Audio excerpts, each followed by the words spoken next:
Yung mga basa na yan, pagka pinunasan mo na ito, tuyo agad. O, dumaan na naman sa FYP mo to. Baka hindi ka pa rin bibili. Ayan, sakto kakalinis ko lang ng motor. Papakita ko sa inyo kung paano natin gagamitin to. Ayan, basa-basa pa yung motor ko eh. Oh. Kakalinis lang natin kasi nga maaraw na eh. So, yun. Pakita ko sa inyo paano gamitin to ah.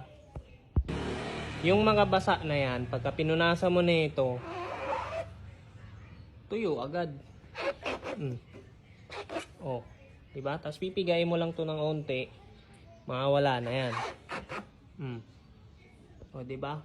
Kasi pagka naglinis kayo ng motor at hinayaan nyo lang na ganyan, magbabakat-bakat yan sa motor nyo, yung mga bilog-bilog na tubig na yan. Kaya kailangan, pagtapos nyo maglinis ng motor, pupunasan nyo. Ayan, oh.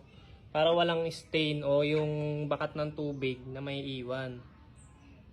Ayan, oh. 30 pesos lang to. Huwag ka na magdalawang isip. Ayan, oh. Sa ikopopogi naman ang motor mo eh. Diba? O, ito pa. Ayan, basang-basa. At pinunasan mo lang to na itong towel na to. Para. Diba? Wala nang bakat yan ngayon. So, andyan sa yellow basket. Bili mo na.